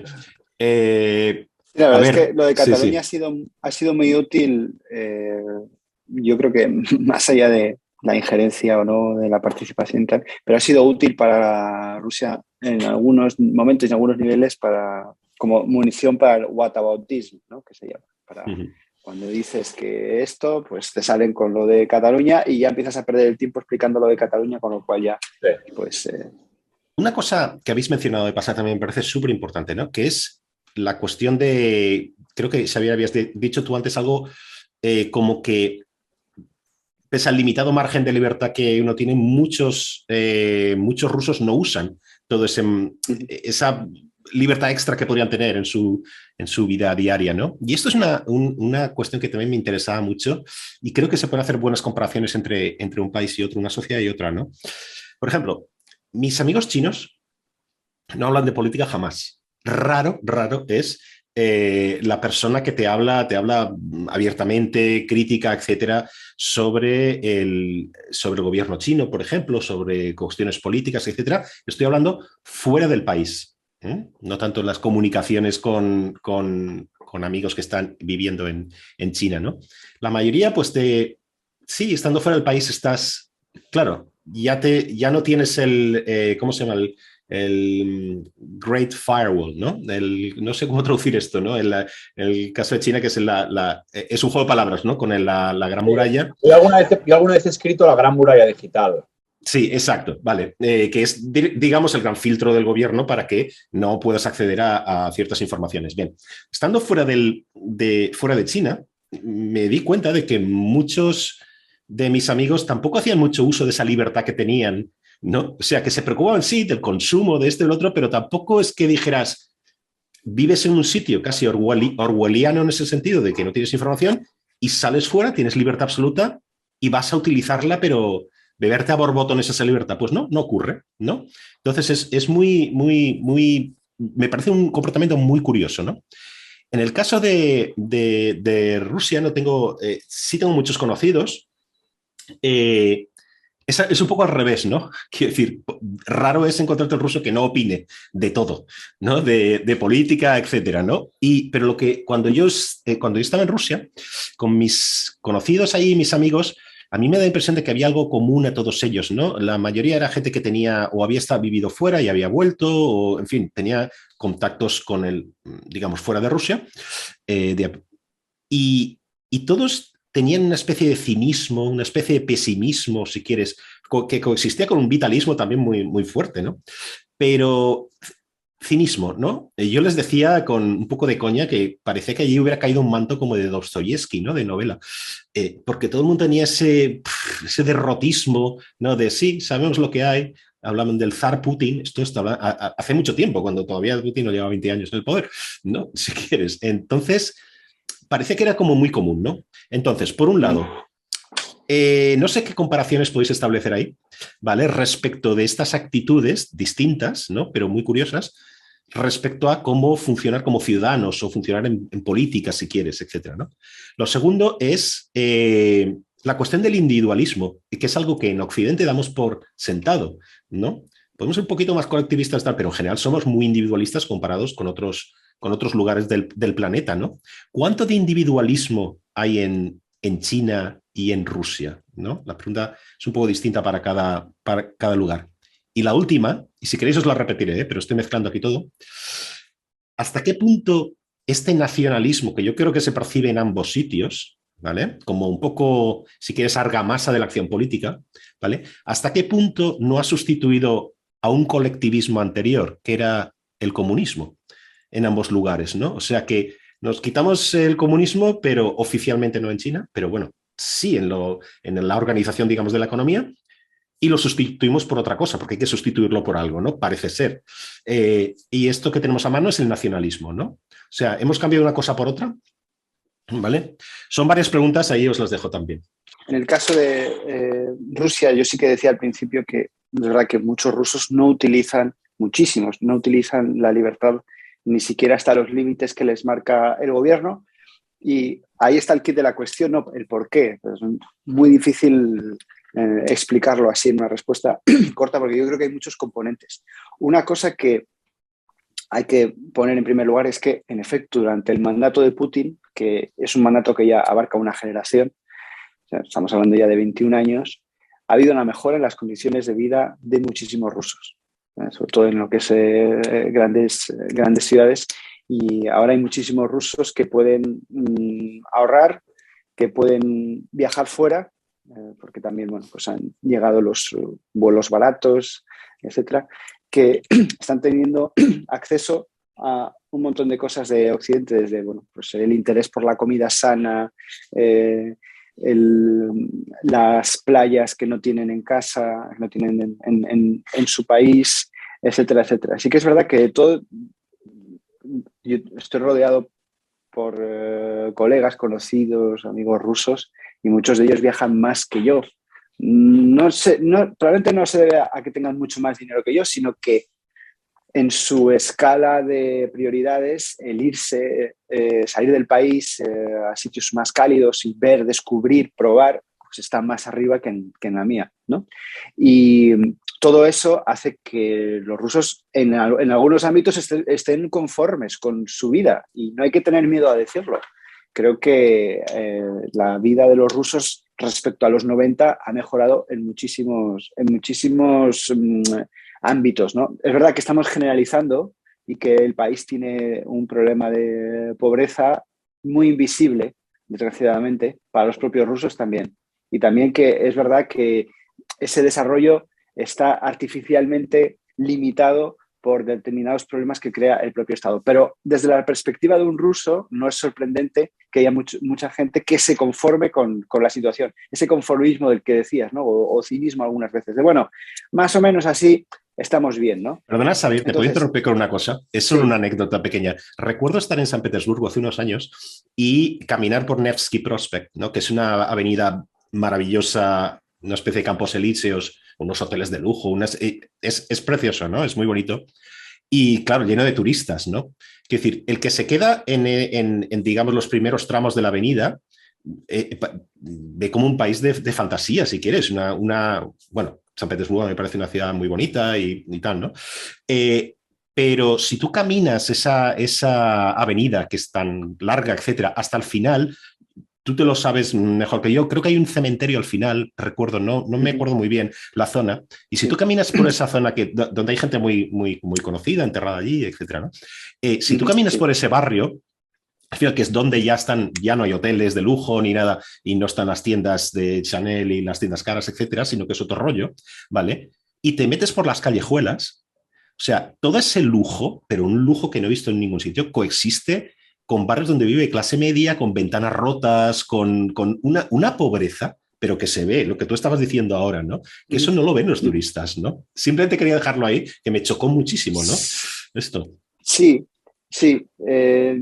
Yo hablaba de pobreza invisible más profunda, ¿no? Porque sí. En el caso, por ejemplo, de la apariencia que tengan las casas, es verdad, por ejemplo, yo la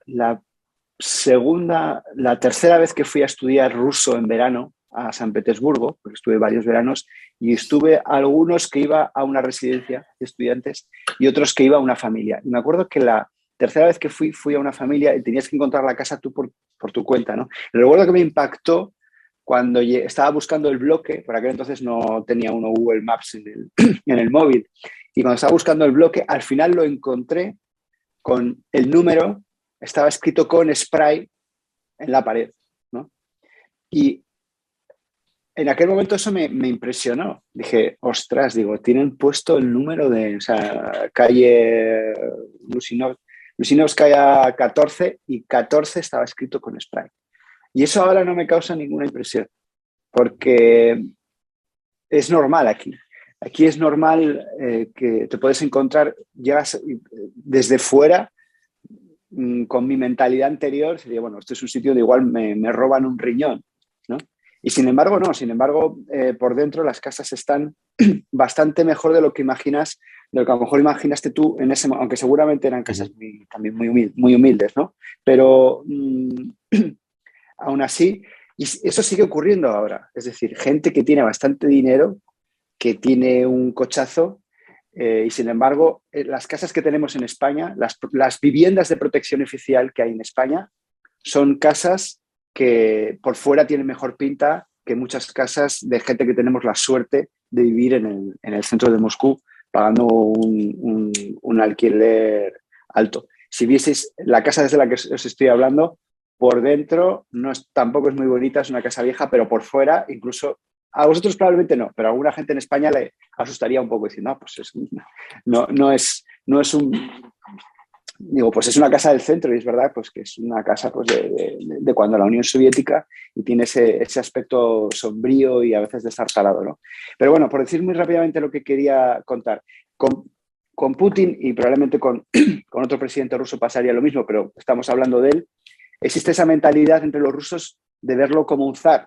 En España entendemos zar como una persona muy poderosa, etcétera, pero cuando digo una mentalidad de zar es eso que leemos en algunas novelas del siglo XIX de uy, si el zar supiese esto, ¿no? Si el zar, es decir, el zar que no está al tanto de lo que está pasando, ¿vale? Y por eso, aunque hay rusos que son críticos con la policía, con el sistema judicial, con los impuestos, sin embargo, por alguna razón eso no salpica a Vladimir Putin de la misma manera que salpicaría a Macron o a Biden, ¿no? Donde incluso pues, los problemas de un montón de cosas al final repercuten en su popularidad. Eso es lo primero. Y luego hay una mezcla de, a la hora de esa manera de conformarse de los rusos, están los ingredientes de la estabilidad los he apuntado aquí: estabilidad, miedo y falta de imaginación. La estabilidad, que es lo que decía antes, es decir, se ha canjeado un poco la libertad por estabilidad. Jaime también decía algo parecido, no con esas variables, ¿no? Pero a la hora de canjear, pues en este caso se ha canjeado la estabilidad por la libertad. El miedo, pero el miedo a lo mejor sobre todo en las generaciones más mayores que recuerdan los años 90, ¿sabes? El miedo o preocupación a que por tocar el sistema, y si intentamos mejorar lo que ya tenemos, podamos volver a la inestabilidad de Yeltsin y los liberales. Y en tercer lugar, la falta de imaginación. Me refiero a las generaciones más jóvenes, que hay que ponerse en su lugar, porque han empezado a tener uso de razón a finales de los 90, a principios de los 2000, y no conocen otra cosa que Putin. Entonces es difícil imaginar otra persona al frente del país. Cuando Putin cumplió 18 años en el poder, o sea, en el año 2018, que además fue un año de elecciones, muchos periodistas hicimos todos el mismo reportaje. 18 años en el poder, es decir, que hay rusos que han nacido en el 2000 y que han cumplido la mayoría de edad, y durante esos años ha estado el mismo presidente, que estuvo 4 años como primer ministro, pero manejando el país entre bastidores, ¿no? Entonces, muchos hicimos ese reportaje con distintas variaciones, ¿no? De buscar a esos chicos y chicas de 18 años o de 19 años. Yo, en mi caso, cogía gente de 18, 19, 20, ¿no? Hablar con ellos, a ver quiénes son, porque la verdad es que no tengo yo mucho contacto con gente de 18, 19, ¿no? Y los junté en un aula porque, me invitaron y así era más fácil para mí. Tenía delante de mí, pues, a, no sé, 20, 25 personas de 18, 19, 20. Y para romper un poco el hielo, les pregunté quién quería ser presidente, no sé cuántos. Hay respuestas muy curiosas. Y cuando algunos querían un cambio, otros estaban contentos con Putin, otros decían que bueno, que sí, pero que ya a medio plazo había que cambiar. Pero cuando les preguntaba cómo les gustaría que fuese el presidente después, o sea, que después de Putin, ¿qué les gustaría? ¿Qué tipo de tal? Me empezaron a describir cualidades y eran muy parecidas a las de Putin actualmente. Es decir, estaban dibujando un boceto de lo que ya hay. Incluso algunos que decían, no, pero Putin está bien, pero lleva mucho tiempo, hace falta algo nuevo, no sé cuántos. Y los que pedían algo nuevo, luego cuando me dibujaban características, decían algo muy parecido, ¿no? Uh-huh. Es como casarse con 16 años y llevar, pues después de 30 años de matrimonio, es que no conoces otra cosa. El tema de la ciudadanía, más o menos, yo creo que ya hemos esbozado las líneas en una intervención anterior. La sociedad china es una sociedad muy, muy apolítica, porque no hay nada que ganar. ¿Por qué vas a ser político? Es cierto, solo va a ser una fuente de problemas, ¿no? De hecho, una cosa muy curiosa es que aquí la tradición china, decir el nombre, digamos, del jefe de tu casa o del emperador era tabú, y entonces tiene mucha gracia porque a día de hoy los chinos no están cómodos mencionando el nombre de su líder, ¿no? Entonces, y tampoco están cómodos si tú lo mencionas. Lo que me imagino, no sé si en rusa será diferente, pero que se dice casi como en susurros, ¿no? Y no se puede, y si se puede mencionar, mejor. Si se puede no mencionar, mejor.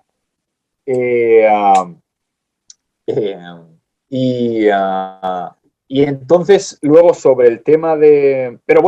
Pero eso, como decíamos antes, a mí me gusta hacer el ejercicio de explicar de que la mayoría social que viviera en nuestro país, que hubiera nacido China, probablemente sería un ferviente defensor del partido, ¿no? Porque no hacer eso implica entender, tener una visión global diferente, algo que no es fácil porque no hay acceso a medios de comunicación. Implica también creer en unos valores, digamos, también universales, que si no tienes, por ejemplo, el vehículo o el sustrato religioso, tampoco tiene menos arraigo. Entonces, no es fácil, ¿eh? No es fácil. Y de hecho, con esto conecta otro punto de lo que mencionabas, que es el nacionalismo. Fíjate, me interesa mucho cómo planteas su pregunta y creo que es muy inteligente cómo coloca los dos trayectos históricos en paralelo. Casi me da rabia porque antes he pasado por los paralelismos históricos de manera muy sucinta porque pensaba que teníamos menos tiempo, pero bueno, eso para otro día. Pero yo casi te diría que más que el nacionalismo sea una extensión del comunismo, ¿no? Como base colectivista, creo que ha sido al revés. Creo que es el nacionalismo el que es el sustrato para el comunismo, en este caso, para el gobierno del partido. Pues el contexto histórico, y de nuevo, esto es lo que decíamos antes, o sea, el contexto histórico cuando el Partido Comunista gana la Guerra Civil y funda la República Popular en el 49, estamos hablando de lo que aquí se conoce y se ha acuñado como el siglo de humillación, que incluye pues eso, las guerras del opio, el troceo de la geografía en manos de potencias internacionales, en el que básicamente la figura del emperador y luego durante la República pues no era un títere, pero bueno, tampoco era un soberano al uso, ¿no? La invasión de Japón, y todo eso cambia. O sea, en el 49 se funda la República Popular y luego, unos meses después, ya está en marcha la Guerra de Corea y las tropas comunistas van a defender a Corea del Norte y, joder, perdón. Aquí no se corta, aquí vale. Se dicen tacos, no sé, esto no lo voy a cortar. Y hacen que se replieguen las fuerzas de la ONU y de Estados Unidos en una campaña que estaba prácticamente perdida, ¿no? Eso tiene mucha fuerza, mucha fuerza. Y la historia de la China que reclama su lugar en el mundo, conducida por el Partido Comunista, se cimenta a partir de eso, ¿no? Y con cierto quizá, además yo creo que es un país que no ha gestionado sus traumas históricos, porque precisamente su liderazgo político los ha empleado para aprovecharse de ello, ¿no? Entonces hay cierto, incluso yo diría, cierto revanchismo.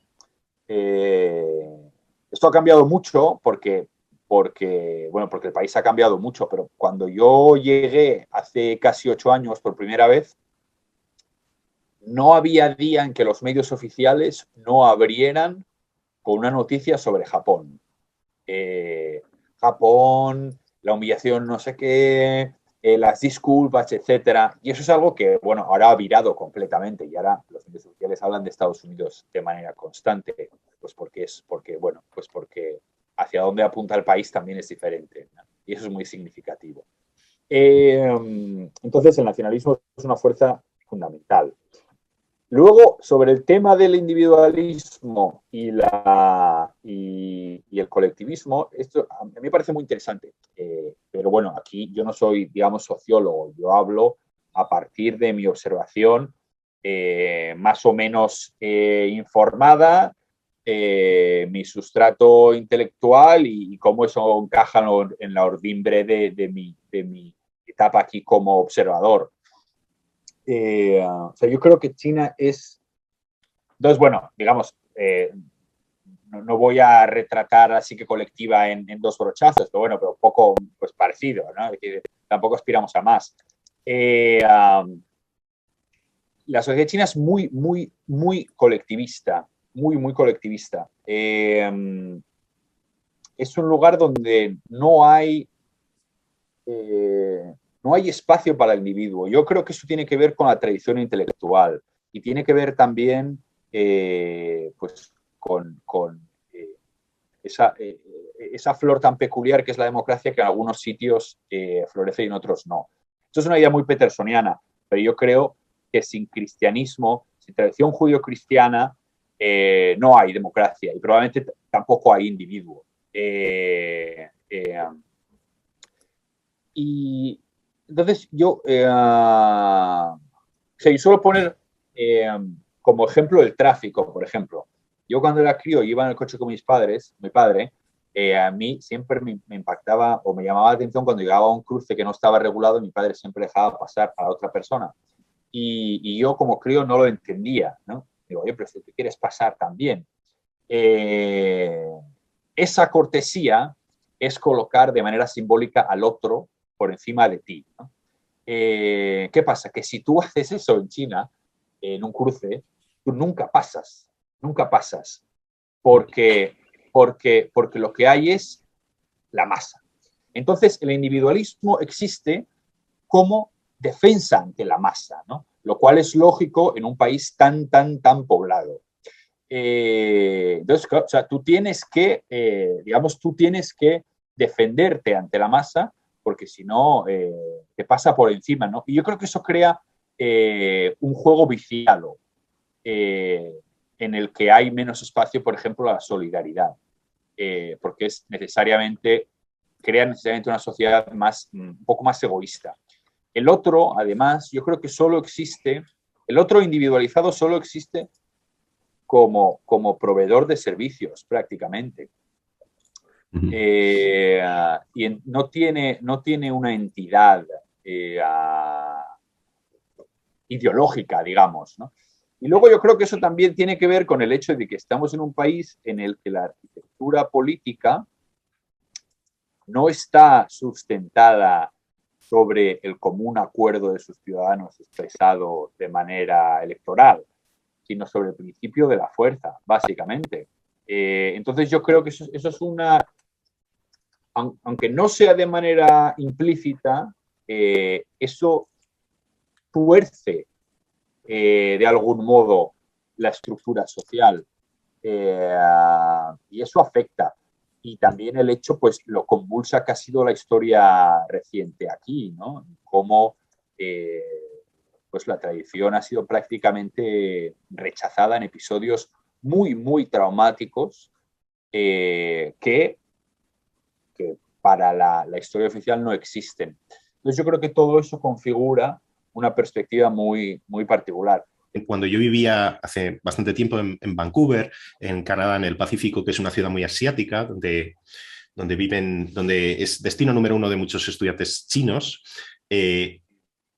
esta generación de una clase media, igual un poco que hablábamos en el caso de Rusia, ¿no? También hay en China, yo creo, una generación de clase media que puede enviar por primera vez a sus hijos a estudiar al extranjero, ahorran, etcétera, y los envían. Entonces, es muy difícil encontrarte fuera de China a estudiantes chinos que estén estudiando otra cosa que no sea ingenierías o finanzas o economía, ¿no? Y tiene todo el sentido, ¿no? Pues que las familias hacen una inversión muy grande para ellos, un esfuerzo muy grande en mandarlos a Estados Unidos, a Australia, donde sea, y tiene que haber un retorno ahí. Quiero decir, un retorno físico también a utilizar lo que has aprendido fuera, ¿no? Entonces yo recuerdo tener una amiga que había ido a estudiar un doctorado en filosofía política.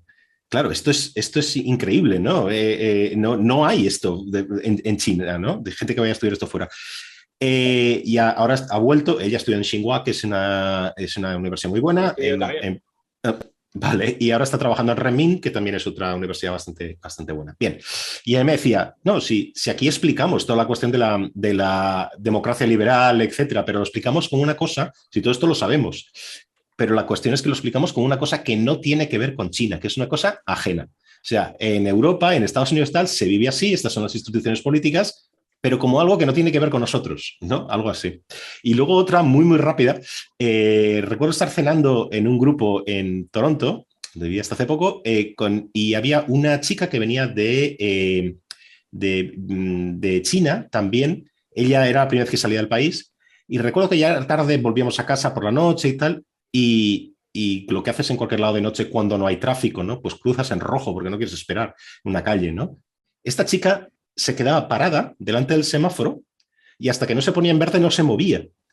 Y era algo extraño, ¿no? Porque dices, pero si no hay nadie, ¿no? Y dice, no, pero es que en China tienes unas cámaras que te graban, ¿no? Y entonces esto es muy, muy, muy, muy malo, ¿no? Porque el gobierno sabe cuando estamos haciendo cosas de este tipo, ¿no? Infracciones ilegales, tal. Y la chica tiene un miedo terrible. Dice, pero aquí no ocurre esto, ¿no? Porque es, o sea, totalmente metido en la cabeza, ¿no? Por hablar de esto del individualismo y del colectivismo y estas historias, ¿no?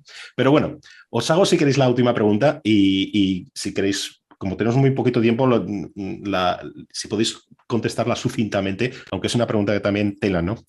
No hemos hablado nada de qué puede hacer Occidente, qué puede hacer Europa, la Unión Europea, sobre todo lo que estamos hablando, ¿no? Sobre los conflictos, sobre falta de libertades, etcétera, ¿no? Desde luego hay algo que determina todo, ¿no? Que es otra cosa que no hemos hablado, la dependencia energética, en el caso de Rusia, por ejemplo, estos días tremenda, ¿no? Es una herramienta muy poderosa en manos del gobierno de Putin, y luego la dependencia del mercado chino, la dependencia mundial del mercado chino, ¿no? Un mercado enorme, con una capacidad de compra gigantesca. Entonces, ¿qué puede hacer Europa, Occidente? ¿Qué debe hacer? La verdad es que es difícil porque Rusia no es, desde luego, el único problema para la Unión Europea o para Estados Unidos. Yo creo que en ese sentido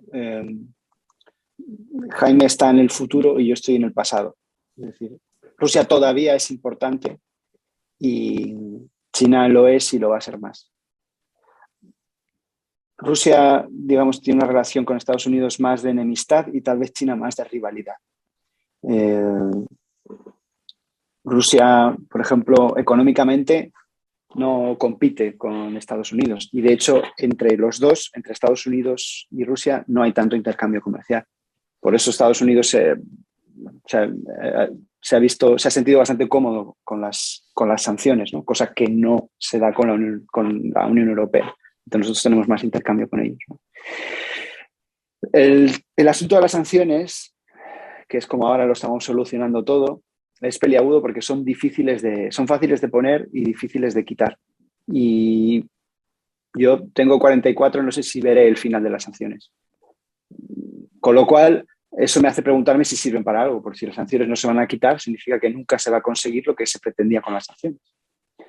Pero por otro lado, es verdad que probablemente sin sanciones o sin algunas de las sanciones, Rusia hubiese llegado más lejos a lo mejor en Ucrania, ¿no? Con lo cual es posible que, aunque hemos quebrantado algunos empleos y negocios, hemos salvado algunas vidas.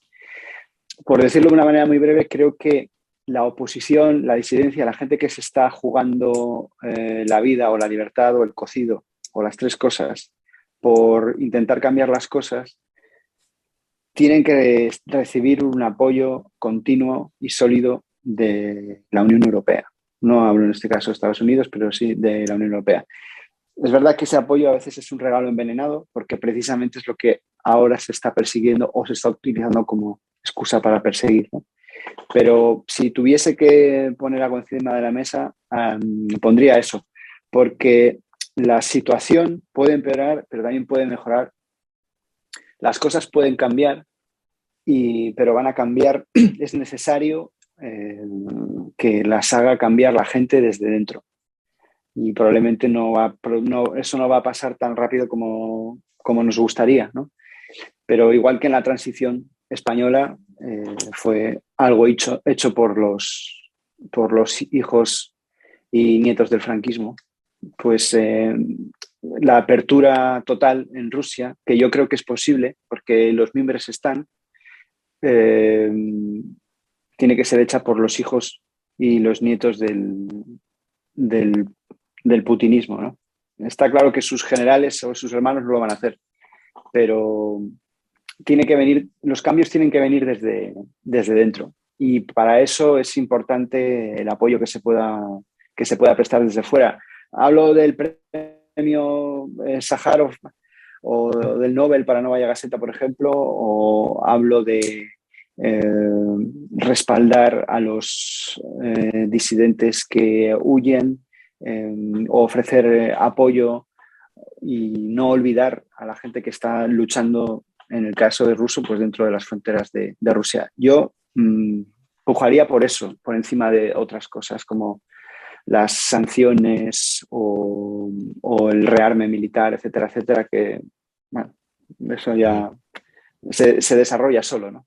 Hay un hecho clave, que es que nos encontramos ante una China que es un nuevo tipo de potencia. Una potencia que en estos 5 años ha cambiado su actitud con respecto al mundo, que está convencida de la superioridad de su modelo político. Un convencimiento que se asienta, por un lado, se comienza a resquebrajarse o a afianzarse, en realidad al revés, con la crisis económica de 2008 y se afianza de manera decisiva a raíz de la pandemia. La pandemia que en algún momento yo no llegué a usarlo, pero entendí por qué se usaba, a la que se llegó a referir como el Chernóbil del régimen chino, no solo no ha supuesto, se ríe Xavier, no sé si es que él lo usó, pero bueno. No. Afortunadamente vale. no me metí en ese charco.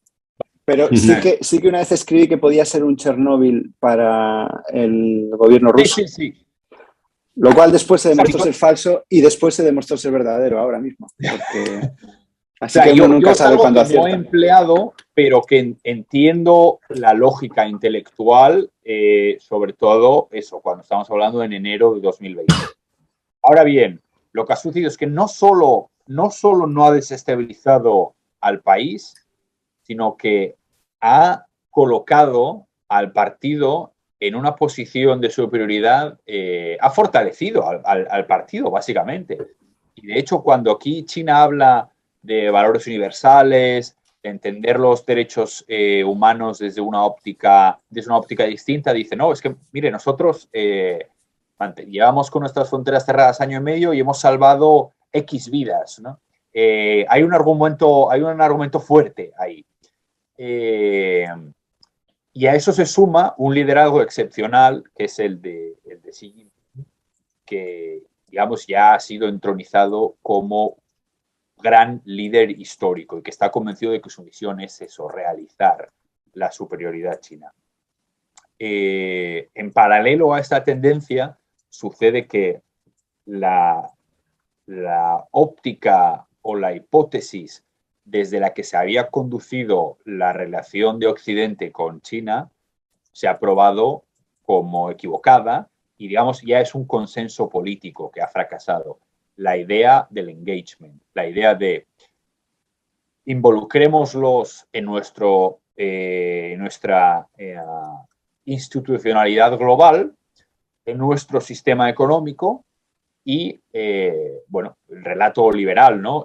El peso de clases medias, pujantes, empujará hacia una liberalización necesaria.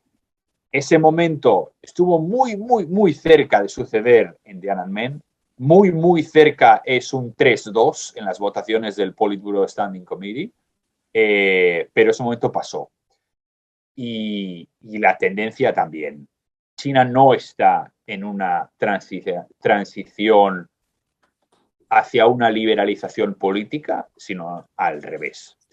Entonces, yo creo que esto coloca al mundo occidental de manera necesaria en una dialéctica más confrontacional. También porque China, digamos, defiende cada vez más la universalidad de sus exigencias.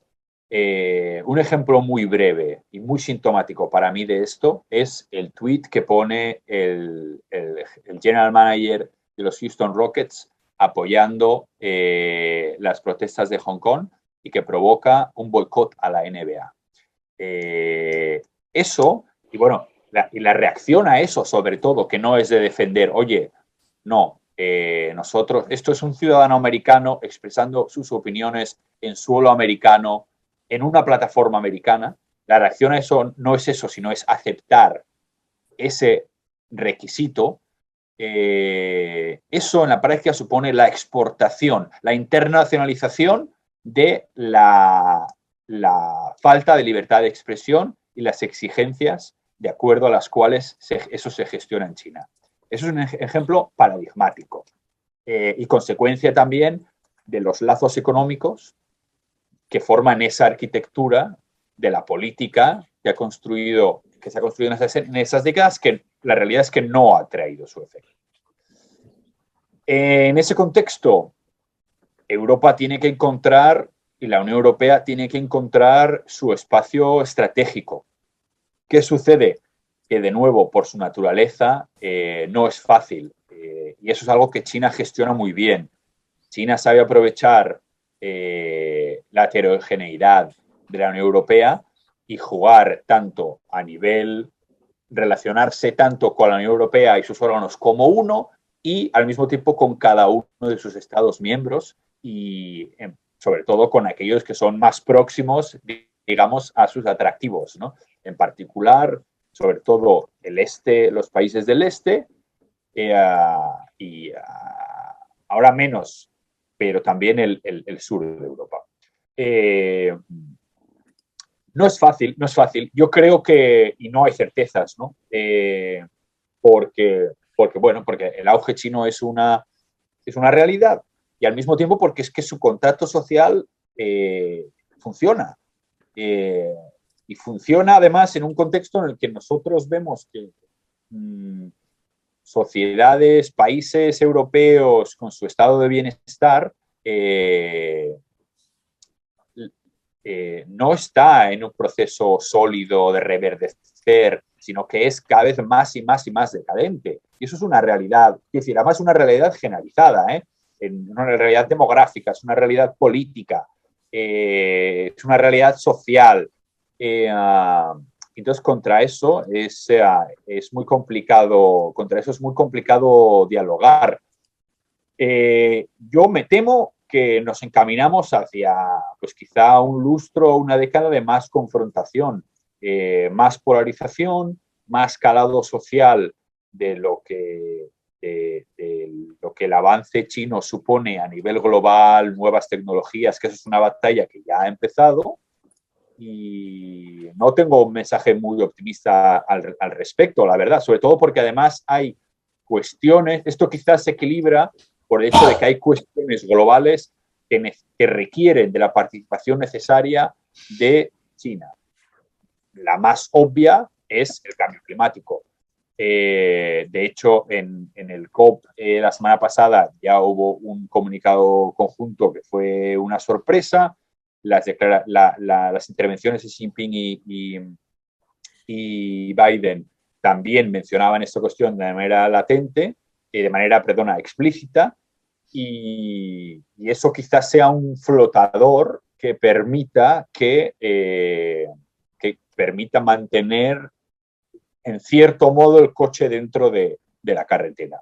Lo vamos a dejar aquí, si queréis. Hemos tocado un montón de temas y nos hemos dejado, yo por lo menos tengo aquí 500.000 cosas que además escuchando se me van ocurriendo, porque la verdad es que nosotros tenemos temas que son realmente complejos y muy, muy amplios y cosas muy específicas, pero también, no sé vosotros, pero yo veo también paralelismos muy interesantes, ¿no? entre los dos países en sus procesos políticos, en la historia, etcétera, ¿no? Oye, que muchísimas gracias a los dos, Xavier en Moscú y Jaime en Shanghai, creo.